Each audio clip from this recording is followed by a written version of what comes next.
आपले कांदा पोहेचे पोहे आहेत आणि हे आपण तेलात अशा प्रकारे सोडणार आहोत। आपण तळून घेणार आहोत हे पोहे।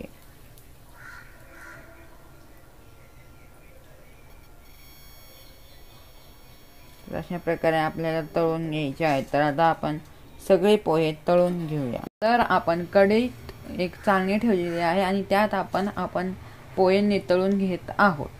आपण बघू शकता आपण सगळे पोहे तळून घेतलेले आहेत आणि आता आपण हे नितळून पण घेतलेले आहेत। आपण यातलं सगळं तेल नितळून गेलेलं आहे आणि आपण या बाजूला कढईत आपण शेंगदाणे तळायला ठेवलेले आहेत। तर आता आपण बघू शकता आपण शेंगदाणे तळून घेतलेले आहेत आणि ते पण आपण पोह्यात ठेवलेले आहेत आणि आता आपण इथे कढीपत्ता तळत आहोत।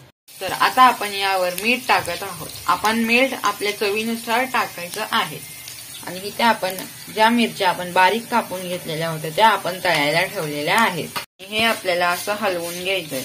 जे पोहे आपण नितळायला ठेवलेले ते मीठ चांगल्या प्रकारे मिक्स होण्यासाठी आपण ही स्टेप करत आहोत, जेणेकरून आपल्या चिवड्याला एकदम चांगली चव येते।